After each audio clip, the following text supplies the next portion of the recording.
Oh, come on, stop it. Stop it.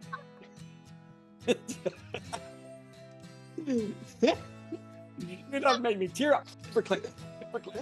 You don't know how I feel about those machines. Wait, don't tell me it was made out of balsa wood. Don't tell me. That was funny. Well, feel better, please. And thank you for doing it while you're under the weather. Oh, my pleasure. Yeah, I definitely wanted to take the opportunity. Let me know if you want to pick up and do another one. I'm totally willing. Whatever would serve your audience best. Sweet. No, this is amazing. Yeah. Hey guys, thank you so much for checking out an episode of Networking Habits. It was a real pleasure to interview Eric. He just totally made my day, made a lot more sense with technology and what it is. And he doesn't know I did this, but after our interview, I ended up getting 2 of his books. And I have to say, this guy he mentioned some part in the interview that he thinks very much so of the beginner, very much so about the person who's learning about the technology that he's referring to. And I have to say, after I want to get more in depth on these books, highly recommend them. And it's very true that he has that viewpoint. Like when I'm reading his material, I'm like, wow, this stuff actually makes sense. Like I'm getting it, I'm understanding it. So fantastic book. Eric's phenomenal. I'm real excited. Thank you again, Eric, for serving in the military and being on this podcast. I hope you guys have a fantastic day and everyone be well. Cheers. And so we both did a little brainstorming about, well, what are we good at? Mm-hmm. And then I went off and did some research about like, well, are people actually paying for that? Like I happen to be, really good at Dungeons and Dragons, like being a game master. I think they call it dungeon master in D&D. Like there are people getting paid for that, but they're getting paid $20 a session. So that's making a fortune, right? But while we're having this conversation about like, what are we good at? Yeah. He said, well, we're both good at sales. In fact, he says, I even wrote a sales manual, like how to be a closer. Wow. What? And so I went off and did this research, and I went and looked at it, and Jack, some of the most successful businesses in the world do sales training. Can I see that book? Ian, this thing is a thing of beauty. Hey, are you okay if I start with a more difficult question? Oh boy, yes. Let's see what I can get out of me this time of day. That's funny. What was one of the more difficult transitions from serving in the military to being a civilian again and starting your own tech company? Well, there's a couple of things. One of them, even though at the time it seemed kind of subtle, it ended up affecting a lot of things. It took a long time for the eventual change to happen. Let me explain. For the last couple of years that I was in the service, I knew I didn't want to go out and go straight into nuclear power. I mean, I didn't know a lot about the job market because I went into the Navy at 18, but I did understand that it was kind of likely that if you're trained as a nuclear reactor operator, you can pretty much get a job in the nuclear field. Mm-hmm. Navy trained, we heard it from a lot of our friends that like Navy trained nuclear reactor operators were in demand out in the civilian world, right? But I knew that I didn't want to work on machines for a while. I wanted to work with people. And so for the last like year and a half, 2 years that I was in, I was trying to figure out what career I want to go into. I looked at sales or insurance and financial services.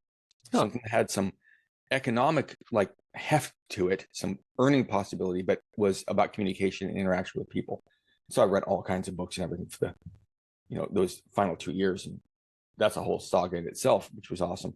Mm-hmm. But when I got out, I was casting around for jobs, and I found a job with a fellow who was in the insurance field, and he had a rather unique way of marketing. I was living in Oregon at the time. There's these really big, popular grocery stores there. They're everything stores, really, called Fred Meyer. Yeah. When you go to Freddy's, they, at that time, this is back in the early 90s, they would let private companies rent a little space right in the walkway into their store. Like you could piggyback on their traffic, essentially. Wow. It was just extra money for them. If it was something that they didn't sell, like insurance, like, sure, give us however much a day and put your booth out here and talk to people. Mm-hmm. I was intrigued by that. I'm like, I'm starting to put together some of these marketing concepts and sales and such. I'm like, that's really brilliant. Mm-hmm.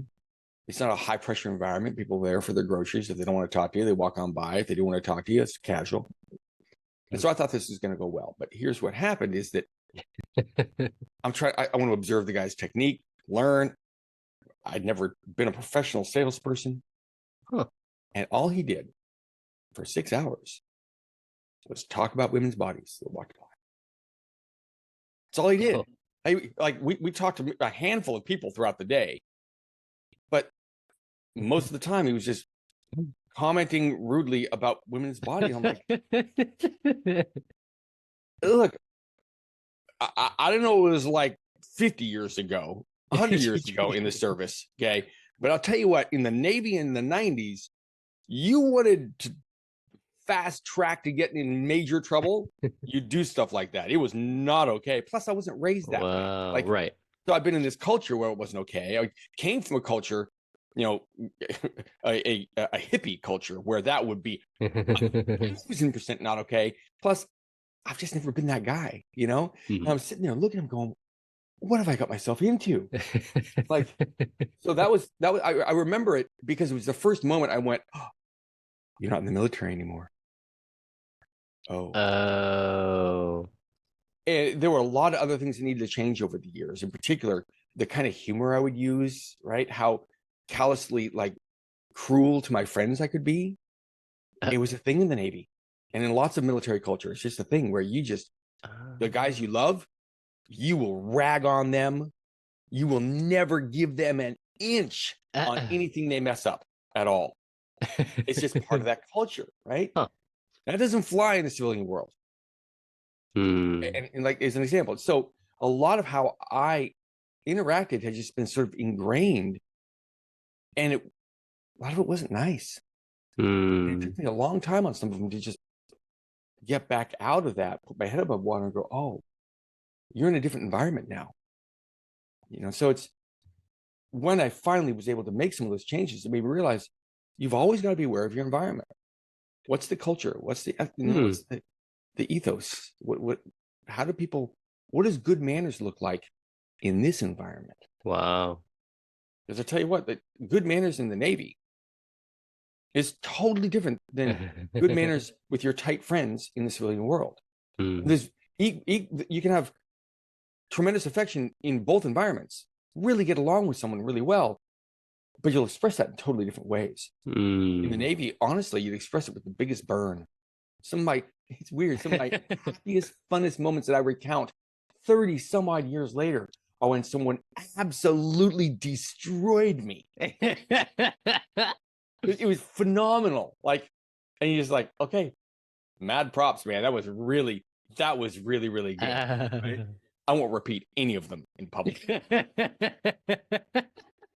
Thanks again for listening to this podcast episode. I always love to keep in touch with other people. So I think the two best ways, if you want to keep listening to great episodes like this, go ahead and click the subscribe button. And then also feel free to go over to iantolson.com. That's where I share it's my newsletter, and I send out good information. It's very positive, and also a few other episodes that come up. So even if you don't get on the subscriber button, then you can at least catch it in my emails. And other than that, guys, have a great rest of your day, and thank you very much for being here. Cheers. That's awesome. But yeah, it was challenging. And I'll tell you why it was challenging is because it was so subtle that I wasn't aware of it for a long time. And I know I upset or rubbed, a lot of people have rubbed people the wrong way without even really knowing what was going on. And that made it challenging. When there's something in front of your face and you can see what the problem is, that's a different sort of challenge. You bring all your analytical skills to bear and just hard work and dive into it and get different viewpoints, ask for other people to look at it. You kind of know what to do. When you're so oblivious that you're the problem, like Taylor Swift, hey, I'm the problem, it's me, right? You don't know. And not knowing, you don't even know there's something to fix. You just know you don't get along as well with people as you thought you should. So that's a challenge. I haven't talked about that in a long time. That was hard to get through. That took years. Wow. Yeah, to unbake what had been baked in. Not a word. I totally understand the concept, though. How cool is that? So one part I really liked about your story is that you were, and please correct me if I'm not saying this right, but you were 20, serving in the military and working on atomic, how would you say it? Yeah. Reactors. Yeah. Yeah. Yeah. And so you were wanted proof that the Navy didn't know what it was doing. Right there. Here's Eric. He's a nerd who grew up in the woods. Let's give him a nuclear reactor to play around with. There's a really smart decision. my friends, when I told them I was joining the service and everything, a few of them joked that they couldn't figure out which was the biggest disaster for America, because I went in on December 7th of 1987, right? They said, what's the biggest disaster? Pearl Harbor or Eric joining the military? Wow. Thanks a lot. But yeah, I was a 20-year-old operating nuclear reactors. Wow. And what was that like? Because I mean, you said you were also in the desert while this was happening, correct? Yeah, it's really weird. Until you understand how that whole program works. Mm-hmm. You go through boot camp, and then you go through electronics apprenticeship school. I'll tell you more about the schooling in a second. It was really good, but it was really intense. And then you go through nuclear power school, right, where you learn obviously nuclear engineering, but also chemistry and physics and heat transfer and fluid flow and higher math and computers and digital circuitry. Like, they just, anything that you could encounter out in the fleet, they make sure you're well versed in, right? So you do all that, and like, you're a year and a half in, and you've just like crammed so much theoretical knowledge into your head. The last thing they're going to do is immediately put you out on a real boat to do the actual operating of a nuclear reactor. Instead, they're really smart. They sent you to a real reactor, but away from everyone, where it's safe. And so I went to a nuclear power training unit out in the desert in Idaho, and they had the final stage is this, 6 months. Well, it's self-paced. You can go as fast as or as slow as you can get through the program. But you can't take longer than 6 months to get through the practical training, where you actually put your hands on all the actual equipment and operate it. And, you're part of a working team running the whole boat instead of just what's my little part of it, But yeah, it was in the middle of the desert in Idaho, where there were actually 2 reactors. Mine was in a submarine, an actual submarine in the desert, which makes a lot of sense. And right next door, across the fence, was 1/4 of the nuclear reactors that are on an aircraft carrier. Most aircraft carriers have between 4 and 8 nuclear reactors. Those are big boats. Okay. Have you ever been near an aircraft carrier? I'm trying to think of a time. You're talking about the ones for the military? Yeah. I'm not sure. That's one of the biggest things you'll probably be right next to in your life. It's really weird. You can be next to like a giant skyscraper. You can walk next to the Empire State Building. Yeah. And you're like, ooh, that's big, that's tall. But when you're standing on the dock next to a boat that holds 5,000 to 8,000 people and is about 1,200 feet long, like, those are big boats. So yeah, they need 8 nuclear reactors. So they had 2 nuclear reactors. It was just 1/4 of the whole setup out there in the desert. So I worked in the submarine one and went through their program for training, did really well, and then got picked up to be, staff there, and stayed there for another 1.5 to 2 years. So yeah, I was out in the desert in Idaho operating a submarine, which makes sense. Very cool. Yeah, I like the part about how you were doing the mental or like the theory training and then combining it with the practical. Like, that's pretty cool. Yeah. There's actually a couple of moments from that I think are worth mentioning. Many years later, I learned about a really effective study technology. That was many years later, but here I am, 19, and I'm in that nuclear power school, right? Mm-hmm. So let's put this in perspective. Like, I did 6 months of electronics school, and that's 6 months at 60 to 80 hours a week of study. Like it's the Navy, they run you hard. That's your only job is learning. So you're doing it more than full time. And then I go into nuclear power school, and I was about 3.5, 4 months in. So for nearly a year, I've known I was going to be a nuclear reactor operator. And especially in the nuclear power portion of it, almost everything revolved around nuclear power. We were learning all this data so that we could be an effective member of a team where our main role was safely operating the entire energy generation plant for the whole boat. So we knew a lot at that point, knew in air quotes, we knew a lot about nuclear reactors. And I was doing okay with tests and all that kind of stuff, but it wasn't quite clicking. It wasn't all coming together. And I'll never forget this. I normally sat up in the front of the class, and for some reason I was a little bit farther back because I remember having some perspective this day. And I hear this noise in this quiet study period. It should be really quiet. And I look up, and the instructors are wheeling something into the room, and it's big and it's silver gray and it's about 7 feet tall. Like, what's that? And then it hit me. That is a model of a nuclear reactor. It's a scale model of a nuclear reactor. Wow. In 3 dimensions. And it's right there. And I just looked at it. And I probably realistically looked at it for at least 5 to 6 minutes straight without speaking. Because I'd seen diagrams of what we were going to work on. I had every single concept explained to me in great detail about how the physics was going to work inside this nuclear reactor. I understood that a big pump was going to shove cold water in one side of it, and that water was going to run by these plates, these metal plates, and inside of those plates was actual radioactive material. And so they would heat up the plates, and the plates would heat up the water, and so out the other side came out hot water, and that would go and be used throughout the boat, to do things that this is jumping forward many years, because I co-founded a software developer boot camp. Yeah. And I remember my co-founder and I are designing the very initial steps of the program. And I said, okay, well, one thing they have to do, probably on almost literally day one, is we have to have them have a complete computer all closed up in the tower. And then right next to it is a computer with the tower door open and all the parts inside it labeled. And then a tray in front of them with copies of every single one of those items inside the computer, also labeled. And their job on that first day is to pick up a part, read the description of what it does, and find it inside the opened tower.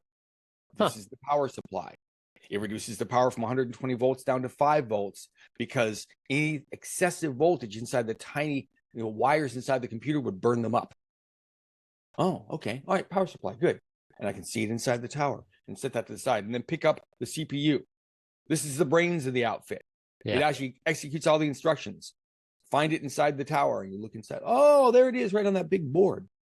Oh, look, I have one of those big boards. This is the motherboard, and so on and so forth. So it was a direct result of that moment where I'm like, I really wish I'd had that at the front of the room the whole time. Yeah. So that was another moment. That was pretty cool. That's awesome. That's cool, man. And I remember you talking about the Tech Academy, and it started because of you were trying to figure out where to get junior developers, and it was hard to find junior developers and that type of thing. Hard. Yeah. Wow. This is all the way through like 2011, 2012. I would pull in side projects. I was just deciding to be a lot more entrepreneurial as a technologist at that time. And sometimes I'd pull in a project where with a full-time job and a volunteer position, trying to get that contract done was pretty challenging. And I'm like, man, it'd be nice to have some extra hands in some of the more routine aspects of the development, right? Because there's usually a hierarchy of how difficult the problems are to solve in a development project. And I knew there were some that it wasn't grunt work. I'm not denigrating it, but I could use a junior developer. And I would advertise on Craigslist and other job boards and everything. You couldn't find them. Right. And so that's spinning around in my head. And then one day my teenage son came home from school. He was a really good school, and they had a great computer program. I made sure not to ask him about his computer program and how he liked his studies, because I did not want to be the nerdy computer dad who pushes his son into computing. My dad handled it really, really well, and I appreciate him for it, right? And so I didn't want to handle it wrong. But he was enjoying it. Ultimately, he didn't go into computers, and that's okay. It's okay. No, but the fact is, it's really wild. He went into, of all things, handling crawl spaces and what gets inside them, and handling fire, water damage and restoration. Yeah. And he's making more than I am in his 20s. So he done okay. It was all right. But anyway, back to this day, right? Yeah. He comes back from school. He's got a sheet of paper in his hand and says, "Dad, I think I want to do a developer boot camp."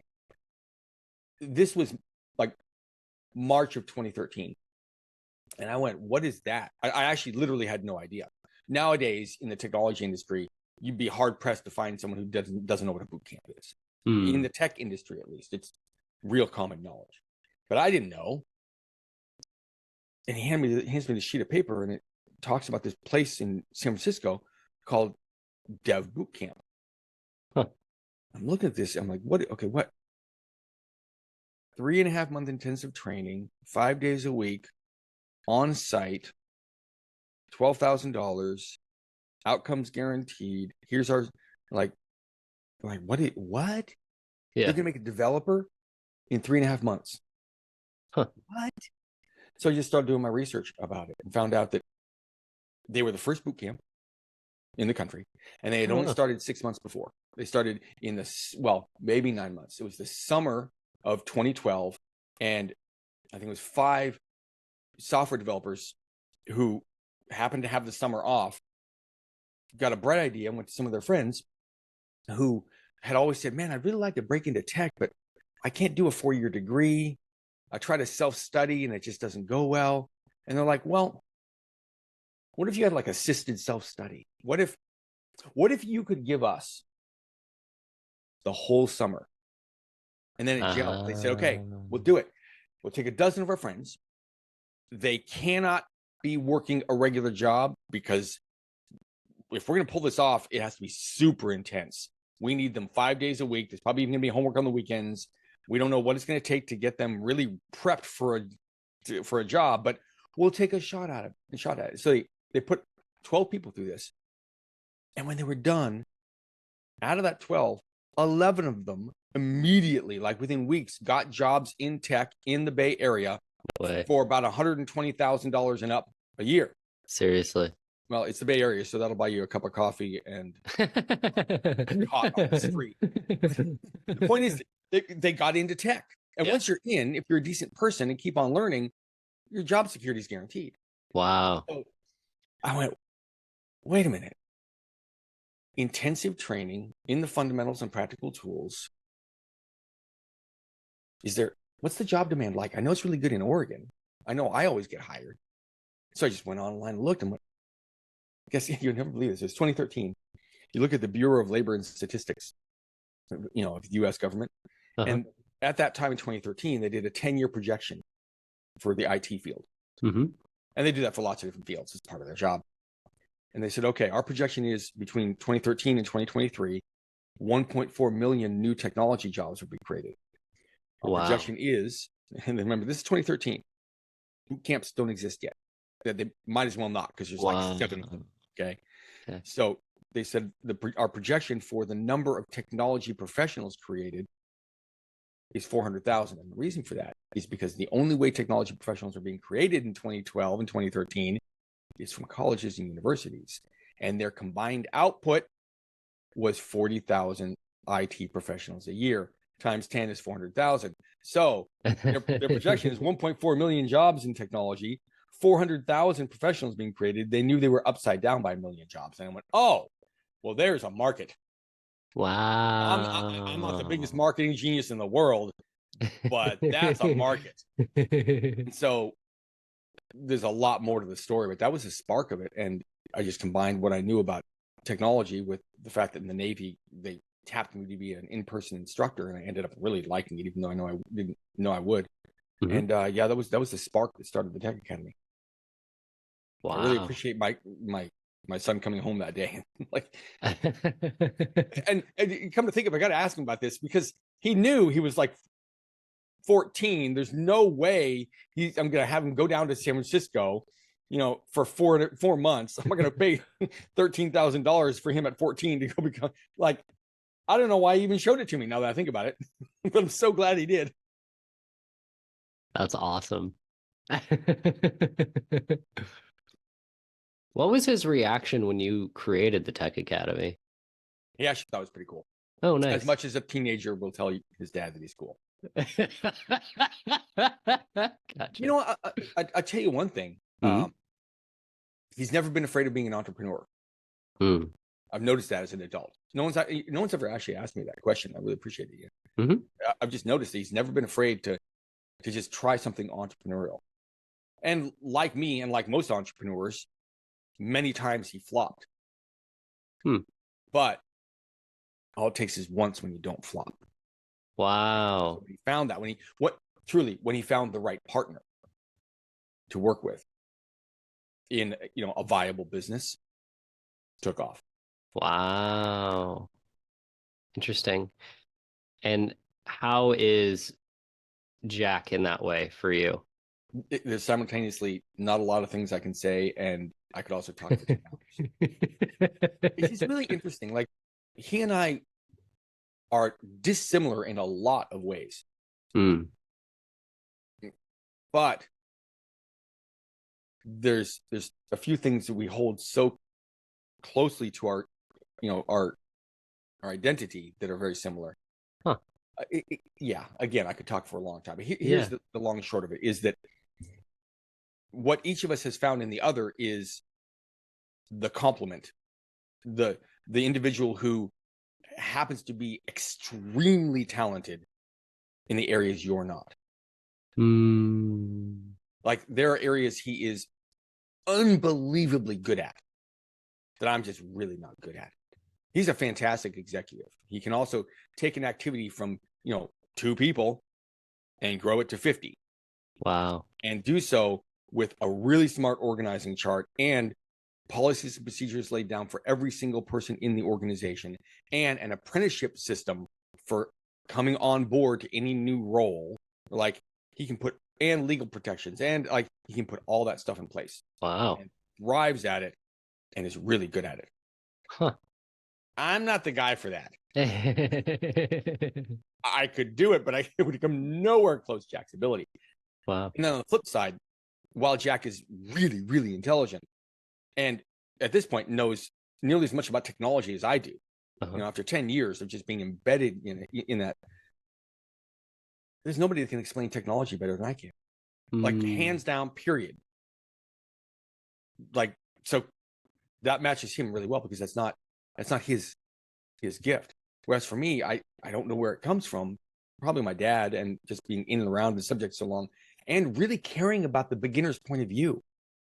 I've worked so hard to try to always keep in mind, what's it like for someone brand new to the subject? And partly because, like, those moments when I first started to grasp the fundamentals of technology were magical for me. I've never forgotten what it was like. My dad brought home, I've told this story a million times. I'll keep on telling it. It's phenomenal. It really, my dad's an amazing guy.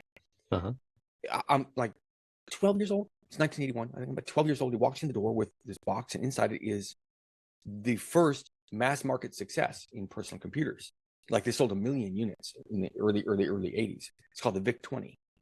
And the VIC-20 came from Commodore Computing up in Canada. And truly, it was that flash moment where all of a sudden everyone started to realize, oh, personal computers are real, and you can have one in your house. Because it was a really decent computer for $200. And even though $200 in 1981 was a decent amount of money, it was affordable for a lot of people. So he walks in the door with this thing and plugs it into the TV, which was the only monitors around back then. Keyboard was built into the unit.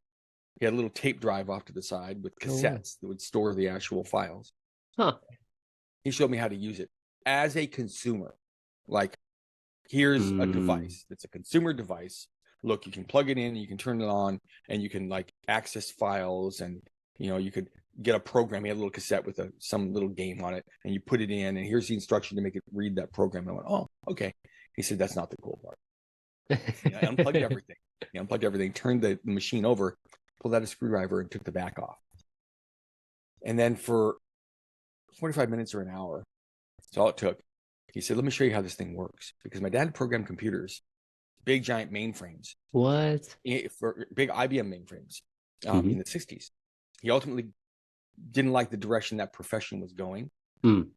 He, honestly, I just realized this. He kind of predicted the invasiveness of big tech decades before it actually came to fruition. It's like, wow, they're going to know everything. Like, they can track.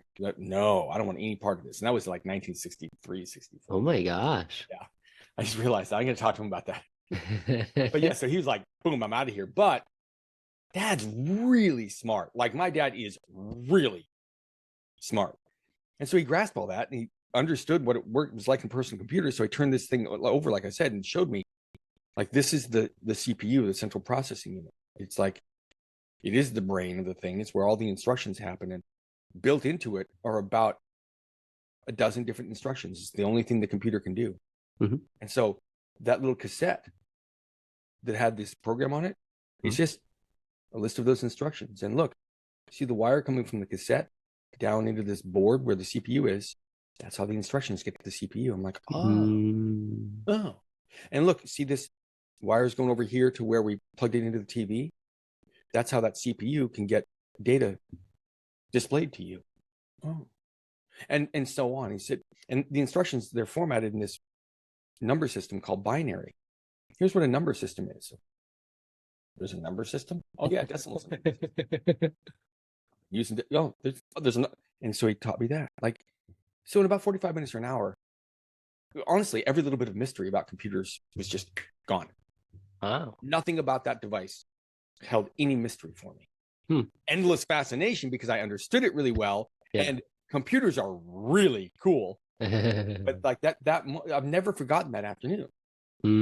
So it's been relatively easy for me to remember what it's like to be new to the subject. And I want people to have at least the opportunity to have some of those same moments where they grasp the simplicity of the factors involved in the computer.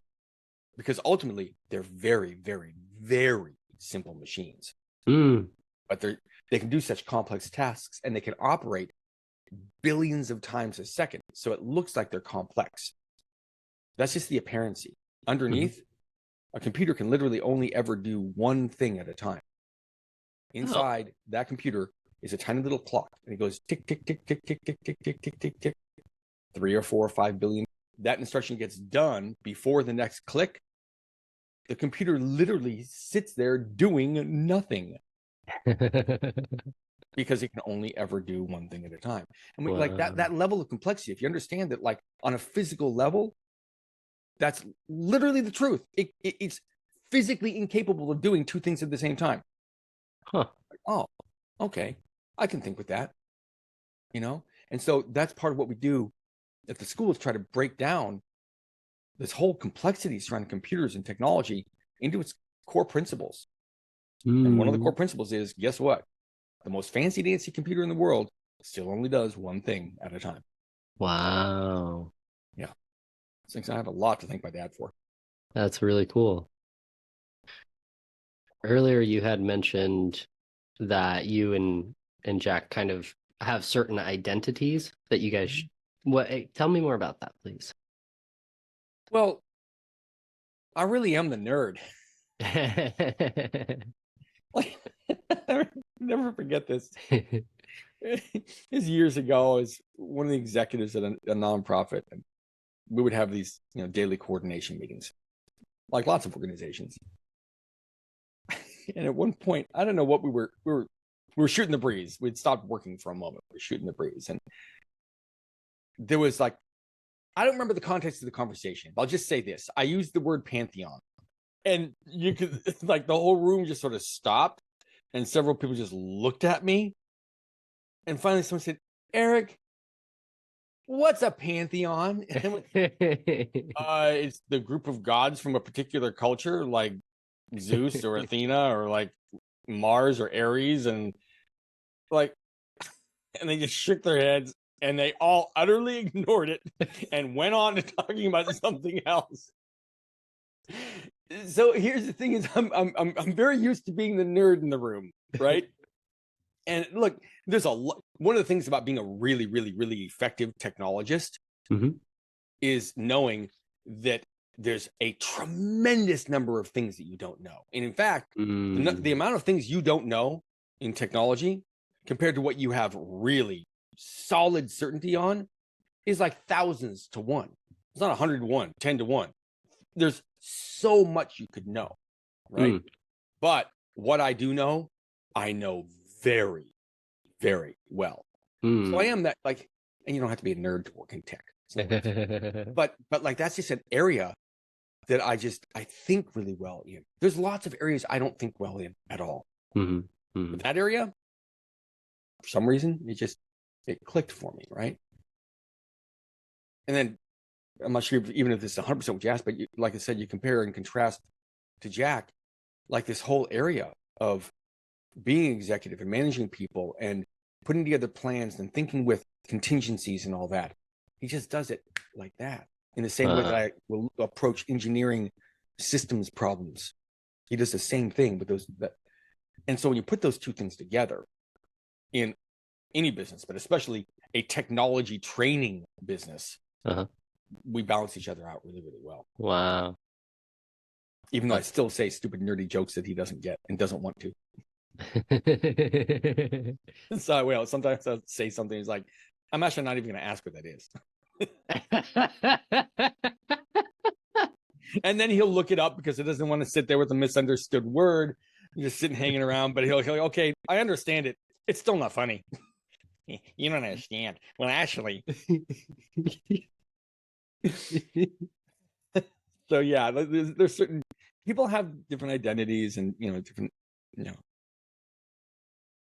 different people they are, and I'm a nerd. I'm sorry, but I thrive on it. I love the logic, the puzzle solving. What I also really love about it is the truly challenging, fun things to solve in technology always involve other people. It's not some lone genius sitting down in a basement, coding half the night, drinking Jolt Cola and eating, Cheetos. That's not what technology is. It's a very human, collaborative, creative industry, which is actually really cool. Thank goodness, because you work with these machines. Yeah. But the actual process is very, very dynamic and creative and people driven. Makes so much more sense now that you're saying that. Yep. If only I liked people, it'd be a lot easier for me. Okay. Yeah. One last thing on it. You talk about like things that complement each other, and this is actually a really cool story. I think for people who are entrepreneurs to learn the painful lessons from, so that they don't have to go through it. Like, it's so worth finding that person that compliments you, that like is good at the things you aren't, which means being willing to be introspective enough to realize there's things you suck at, right? And have that be okay. I'm really good at meeting strangers and making small talk. And there's a whole story about like how that even came about for me. It took a lot of work, right? But I'm really comfortable with that. If I'm in an environment where I don't know anyone, I'm completely okay, and I'll be making friends in no time. Again, it wasn't that way, but it is now, and it has been for decades, right? Yeah. Jack wasn't that way for the longest time. Like, almost like deep, serious conversation, bam, he's there, fully engaged. Could not see the point of casual conversation, or was, frankly, at certain points in his life, afraid of it. Like, he said this publicly, so I know that he's not going to think I'm talking out of turn, right? But the point is that you look at these things where people compliment each other. About 4 months ago, we were just talking on the phone. He said, Eric, we need to find a way to bottle up you and how you are with just talking to people that you don't know and casual conversation. And we've got to figure, and that just rattled around in our heads for a little while. Yeah. Until about a month ago, when we sat down and wrote a book called The Small Talk Secret. Huh. Overcoming anxiety and fear to be able to talk to anyone.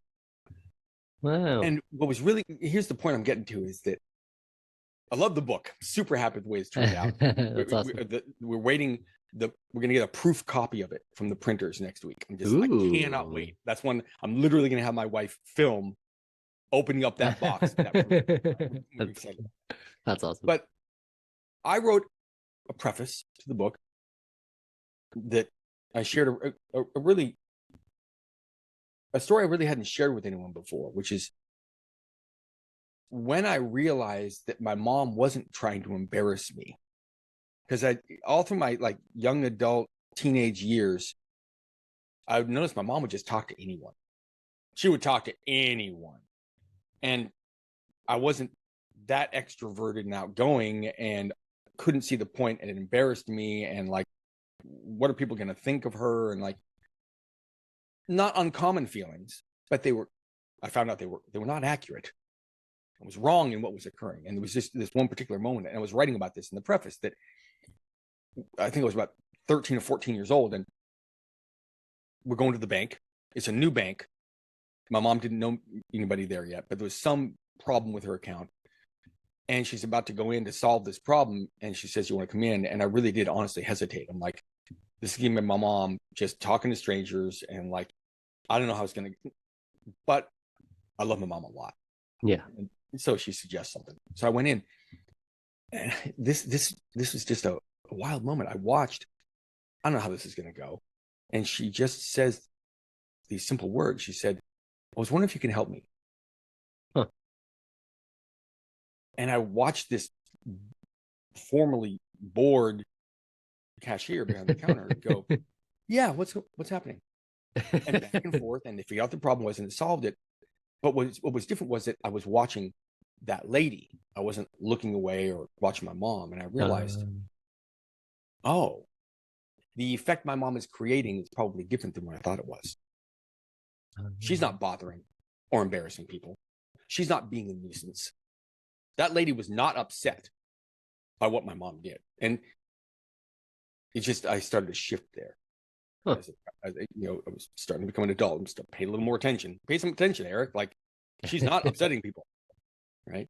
So I was writing this whole preface out, and I got done with it and everything, right? And then Jack wrote his introduction. And what I hadn't really known about him was that he was terrified of small talk as a kid. Did not want to be that person just go into a crowd of strangers and start speaking. Like, and that I'd helped him. Huh. He would see how I could do that. And he started to just change his idea. He said it started really small. Like, and we put this in the book as an approach for people that are really reticent, really like, it's really difficult for him. Uh-huh. He would just start consciously on purpose when he was walking around on the street to make eye contact with someone. Huh. That's all. Just to actually look him in the eyes, because he realized that I just wasn't doing that. I wouldn't even look at them. This is the next thing I did is I'd look at him and I just nod. What's up? You wouldn't say sup. You know the idea, like you're acknowledging the other person is there. Oh wow, there's a person, you know? Wow. And Yeah. it was really neat to go, wow. Like that it isn't just that if you find that right balance, if you're trying to build something of substance, yeah, you're never going to do it alone. I highly recommend, even though it can take some looking. I had several different partnerships over the decades, and none of them panned out long term. Wow. So it can take some looking, okay? But when you find that partner, and this isn't like you have different areas of your life. In my personal life, I've found my partner. Shree's amazing. I have a fantastic wife. But if you're going to build a group, if you can do anything in that area of your life, you're going to want a second person that complements you well. Don't try to find the yes man or the yes woman who agrees with every single one of your viewpoints and has the exact same skills as you do. That's a sure recipe for disaster. I've done it.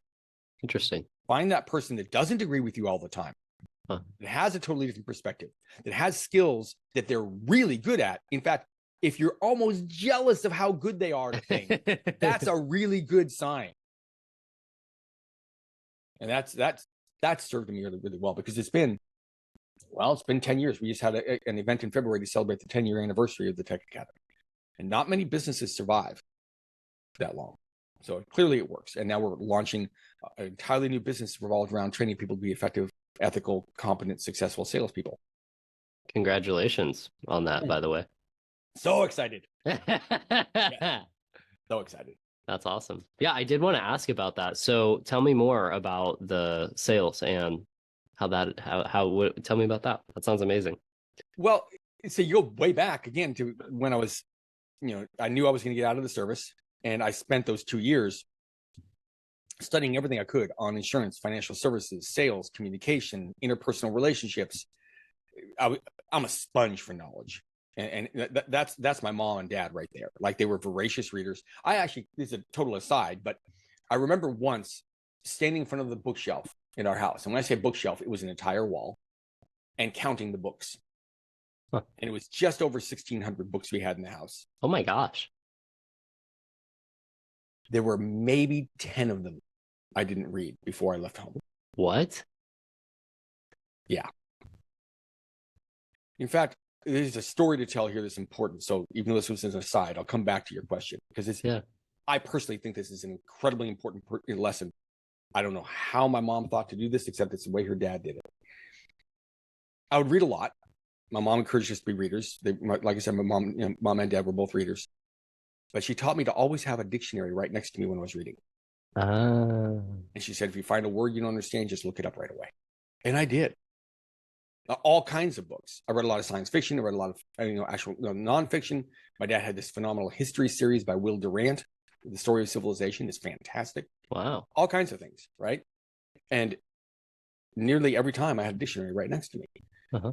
Many, many, many years later, when I realized how unbelievably important and significant that was, my mom, I asked her, like, why'd you do that? She says, I don't know. It's just what my daddy taught me. What? Yeah. Unfortunately, my grandpa had passed by that time, because I really wanted to ask him, like, Grandpa, like, that was brilliant. Yeah. I never had any confusion or misunderstandings or anything about what I was reading. Why did you do that? That was so smart. Yeah. Because they don't do that in modern schools. No, they don't. At all. So that's just an aside, right? Where were we? I did it. I went down the tangent. That's awesome. It's wanted to know more about the Sales Academy. Yes. Yeah. So there I am reading all these books, right? And realizing there's just something about the sales thing that appeals to me. But I would also read lots of, sales books that they didn't quite jive. Like, I remember reading How to Win Friends and Influence People and going, this is slimy. You're supposed to make people think that you like them. What about actually liking them? Long story short, the full story of how I actually became, like, genuinely competent at sales would take a while to tell, but I'm really good at it and I love it. And I know that a professional, ethical salesperson truly interested in serving others to the best of their ability is one of the greatest assets society has. Wow. I've known that for years. And for probably 22 years, like since the very early 2000s, I wanted to start a sales academy. I did lots of other things, right? But it's never gone away. I'm like, the world needs more ethical salespeople, highly trained in communication. Yeah. Willing to see the customer's viewpoint, but taking responsibility for the financial success of the organization they're employed by, or whatever, right? The world needs better salespeople. Yeah. I've known that for a long time. And then Jack and I were brainstorming about 4 months ago about different businesses, right? We like building things. And I did a bunch of research on, because it's one thing to have deep domain knowledge and expertise in an area, and it's quite another to see whether or not people will pay for it on the open market. Wow. And so we both did a little brainstorming about, well, what are we good at? Mm-hmm. And then I went off and did some research about, like, well, are people actually paying for that? Like, I happen to be, really good at Dungeons and Dragons, like being a game master They call it dungeon master in D&D. Look, there are people getting paid for that, but they're getting paid $20 a session. So that's easy to make a fortune, right? But while we're having this conversation about like, what are we good at? Yeah. He said, well, we're both good at sales. In fact, he says, I even wrote a sales manual, like how to be a closer. Wow. What? And so I went off and did this research, and I went and looked at it. Jack, some of the most successful businesses in the world do sales training. Can I see that book? Ian, this thing is a thing of beauty.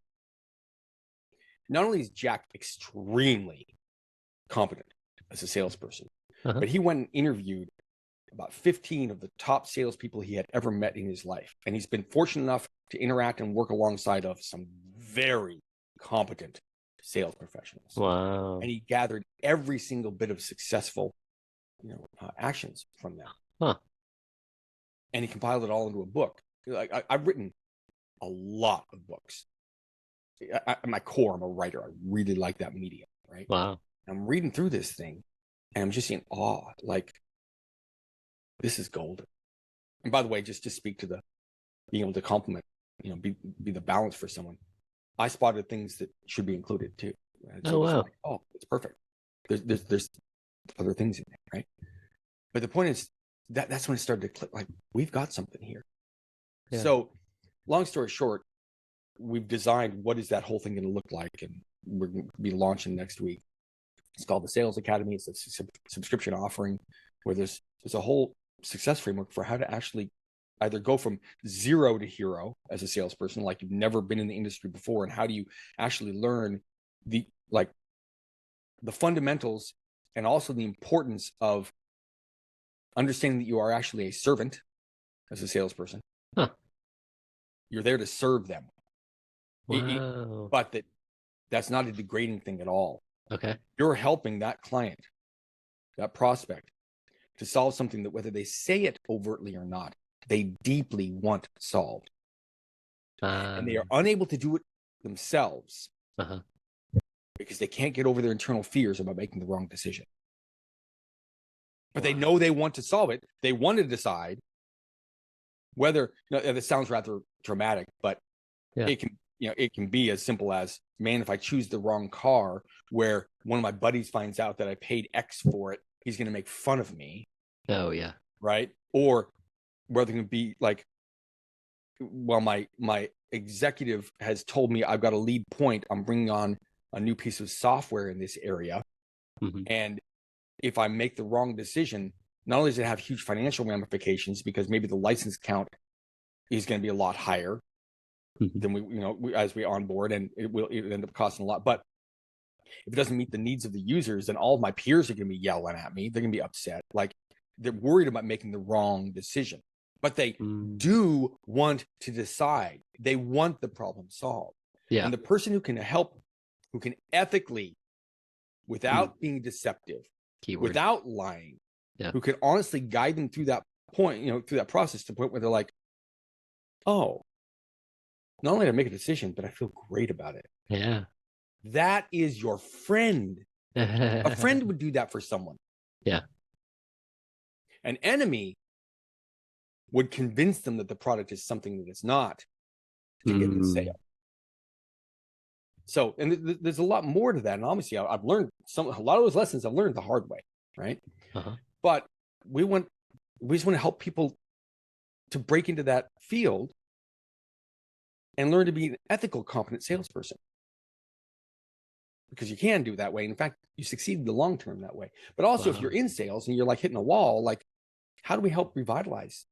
So that's what the subscription offering is all about. Is what's that exact path to ethical sales, professionalism, right?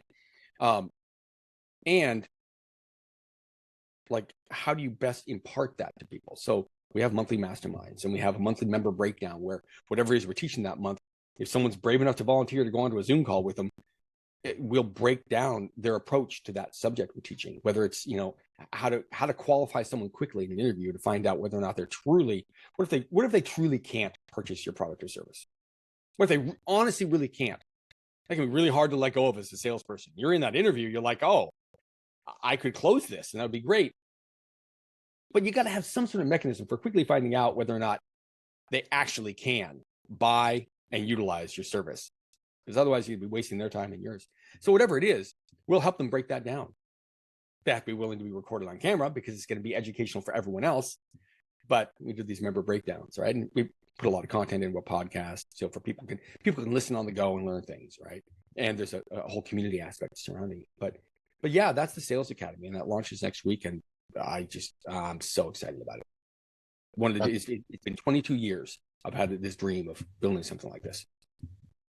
Well done. That's awesome. But where can people find the Sales Academy? Salesacademy.us. Nice. Yep, that's simple. Perfect. That's awesome, man. Congratulations on everything you've done. It's really cool to hear your story and where you've come from, and the opportunity to talk with you has just been phenomenal. I appreciate it. And I guess I just wrap with this. Like, if anything that like I've said today comes across as like arrogant or anything like that, I just want to set the record straight. I make mistakes all the time. I am well aware of the fact that there's lots of things that I'm still not good at, right? And if I forget for a moment, believe me, my wife will remind me, right? But I am going to own the things that I am good at, and I believe that also implies you've got a responsibility to do everything you can to help other people with that, if it would help them. That's amazing. Yeah. Thank you for sharing. Yep. Cool. Well, cool. Awesome, my friend. Yep. Way good. Thank you so much for your time. I'm sick. Okay. Oh, thank you for doing this, man. I didn't know. Emotional reaction. Wow. When you talked about that nuclear reactor coming into the game, I'm like, oh, come on, stop it. Stop it. It doesn't make me tear up. You don't know how I feel about those machines. Wait, don't tell me it was made out of balsa wood. Don't tell me. That was awesome. Oh, God. That was funny. Well, feel better, please. And thank you for doing it while you're under the weather. Oh, my pleasure. Yeah, I definitely wanted to take the opportunity. Let me know if you want to pick up and do another one. I'm totally willing. Whatever would serve your audience best. Sweet. No, this is amazing. Yeah. Awesome. Thank you, Ian. Please feel better. Oh, thank you. I appreciate that. Alrighty, sounds good.